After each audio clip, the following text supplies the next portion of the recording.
Genome Project (HGP), sequencing of bases in DNA that determines genetic information of the given organism। DNA में जो कि base sequence होता है जो determine करता है एक गिवन ऑर्गेनिज्म के जीन के इन्फॉर्मेशन को। ये लॉन्च हुआ था 1990 में, जो कि एक मेगा प्रोजेक्ट था ह्यूमन जीनोम, जिसके पास अप्रॉक्सीमेटली 3 × 10⁻⁹ बेस पेयर होते हैं। जो रिक्वायर्ड कॉस्ट ऑफ सीक्वेंसिंग थी वो $3 पर बेस पेयर थी।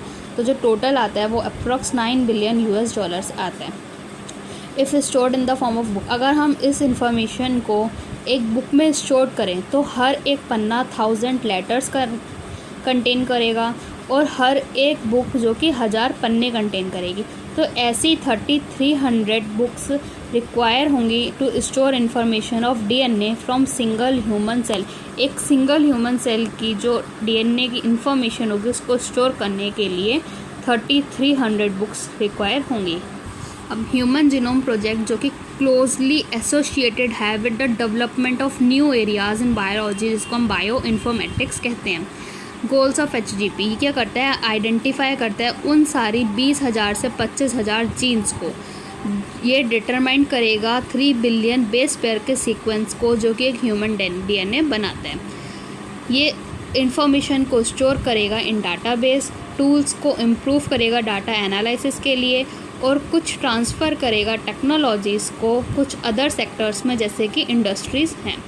ये एड्रेस करता है कुछ एथिकल, लीगल और सोशल इश्यूज़ को। Ethical, legal and social issues ELSI जो कहाँ से अराइज होंगी, कुछ प्रोजेक्ट से अराइज होती हैं।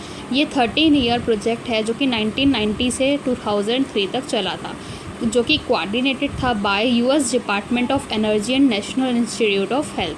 अब कुछ देखा जाए तो ह्यूमन जीनोम प्रोजेक्ट के अर्ली ईयर्स के दौरान जो वेलकम ट्रस्ट था वो एक मेजर पार्टनर बन गया था जो UK था, और कुछ अदर कंट्रीब्यूशंस रहा था कुछ कंट्रीज़ का जैसे कि Japan, France, Germany, China and other.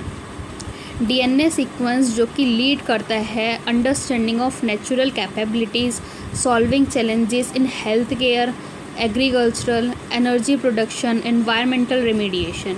कुछ नॉन ह्यूमन मेड ऑर्गेनिजम्स थे जैसे बैक्टीरिया, ईस्ट, कैनियोहैबिटाइस एलिगेंस जो कि एक free living non pathogenic nematode है। ड्रोसोफिला जैसे फ्रूट फ्लाई हो गया, प्लांट्स में जैसे कि राइस और एरिडोप्सिस है जो कि सीक्वेंस्ड होते हैं। मेथडोलॉजीज़ इसके लिए देखा जाए तो 2 मेजर अप्रोच हैं। पहली ये फोकस्ड करता है टू आइडेंटिफाइंग ऑल जीन्स जो कि एक्सप्रेस्ड हैं as RNA express sequence test ESTS। Other जो कि लुक देखता है to blind approach of sequencing, बिना देखे एक अप्रोच करता है उन सीक्वेंस को करने की होल सेट ऑफ जीनोम, उन जीनोम को सीक्वेंस करने की जो कंटेन करते हैं कोडिंग और नॉन कोडिंग सीक्वेंस को, जिनको हम लेटर असाइन कर देते हैं डिफरेंट रीजन सीक्वेंस में, जिसको हम सीक्वेंस एनोटेशंस कहेंगे। अब उस सीक्वेंसिंग के लिए जो पूरा DNA होगा उसको आइसोलेट किया जाएगा सेल से और उसको उसके छोटे छोटे रैंडम फ्रेगमेंट्स में काटा जाएगा जो क्लोन्ड होगा उसके सिटेबल होस्ट में, जो कि वेक्टर्स को यूज़ करके किया जाएगा। क्लोनिंग से क्या होगा, एम्प्लीफिकेशन होगा जो कि वो फर्दर सीक्वेंस्ड होगा। अब कुछ कॉमनली यूज्ड होस्ट हैं जैसे कि बैक्टीरिया और ईस्ट, और वेक्टर जैसे कि bacterial artificial chromosome, yeast artificial chromosome. Fragments sequenced using automated DNA sequence work on the principle developed by Frederick Sanger, also credited method of determination of amino acid sequence in protein। Frederick Sanger ने एक develop किया था एक principle को जिसमें fragment sequence थे using automated DNA sequence. ये इसको और क्रेडिट किया गया था उससे जो इसने क्या करा था, अमीनो एसिड सीक्वेंस को प्रोटीन में डिटरमाइन किया था।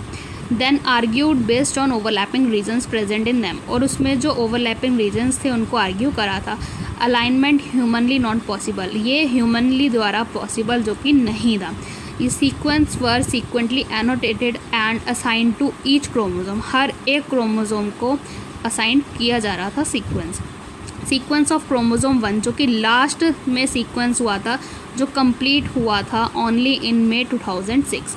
अब इसका जो दूसरा टास्क था वो था assigning genetic and physical map on genome generated using information of polymorphism of restriction endonuclease recognition site and some repetitive DNA known as microsatellite. अब इसका दूसरा टास्क क्या था, ये असाइन कर रहा था जेनेटिक और फिजिकल मैपिंग को एक जीनोम में, जो जनरेटेड हो रहा था यूजिंग इंफॉर्मेशन ऑफ पॉलीमॉर्फिज्म, किससे, of restriction, endonuclease, recognition site और कुछ रिपीटेटिव डीएनए सीक्वेंस जिनको माइक्रोसैटेलाइट कह रहे हैं।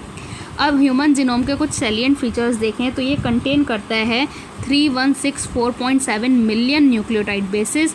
अब एवरेज जीन जो कि 3000 बेसिस होते हैं, जिसका साइज़ वेरी करता है ग्रेटली। लार्जेस्ट जीन जो कि डिस्ट्रोफिन जीन है, जिसके पास 2.4 मिलियन बेसिस होते हैं। टोटल जीन 30,000 जो कि काफ़ी कम है पहले के 80,000 से 1,40,000 जीन्स, जो ऑलमोस्ट ऑल जैसे जो कि 99.9% जीन है जो एग्जैक्टली सेम है न्यूक्लियोटाइड बेसिस में।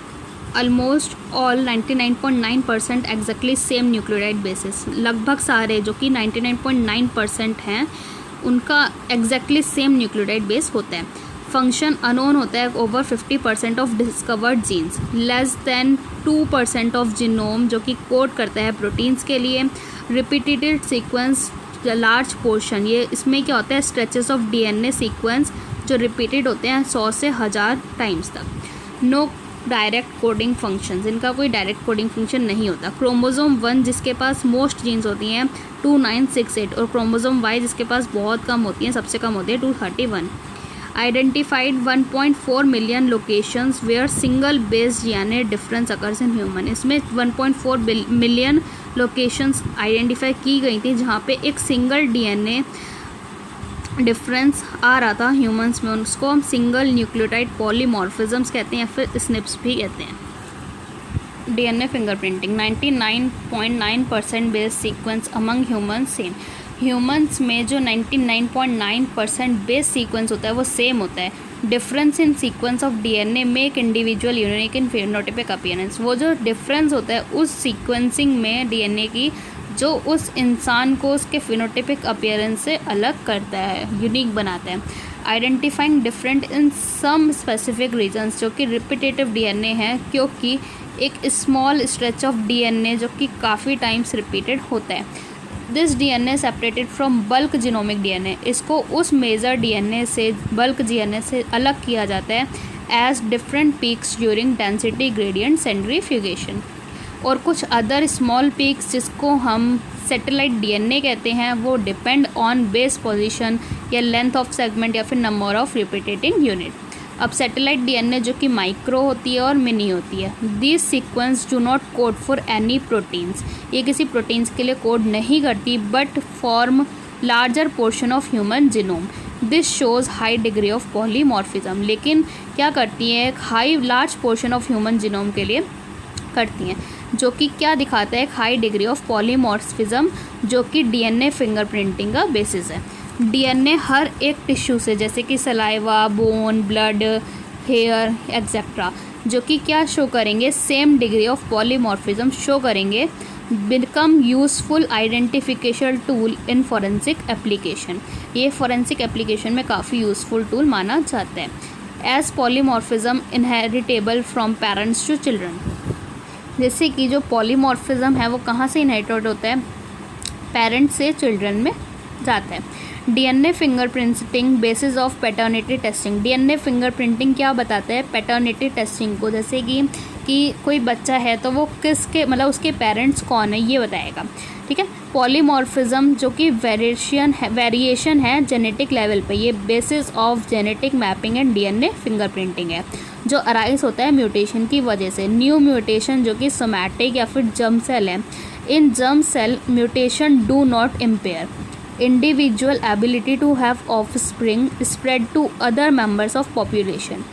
एलिलिक सीक्वेंस वेरिएशन, ये डिस्क्राइब्ड होता है डीएनए पॉलीमॉर्फिज्म जिसमें मोर देन वन वेरिएंट जो कि एलील हैं at locus occur with in a frequency of more than 0.01.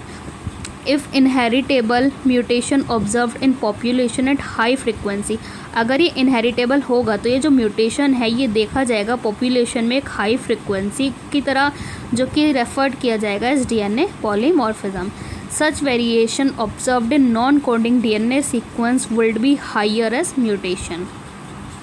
variety of different type of polymorphism ranging from single nucleotide chains to a very large scale. Techniques of DNA fingerprinting initially developed by, जो DNA fingerprinting की technique थी वो सबसे पहले develop की गई थी bye Alex Jeffrey.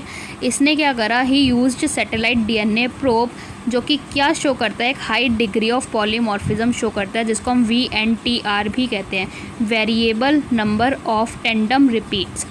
ये इन्वॉल्व करता है साउथर्न ब्लॉट हाइब्रिडाइजेशन को using radio labelled VNTR as probe, जो इंक्लूड करेगा DNA के आइसोलेशन को, DNA के डाइजेशन को, किसकी रेस्ट्रिक्शन एंडोन्यूक्लियस की मदद से, और कुछ DNA के फ्रेगमेंट्स को सेपरेट करना बाय जेल इलेक्ट्रोफोरेसिस, और ट्रांसफरिंग मतलब ब्लॉटिंग करना of separated DNA fragments to synthetic medium, जो कि नाइट्रोसेल्यूलोज या फिर नायलॉन है.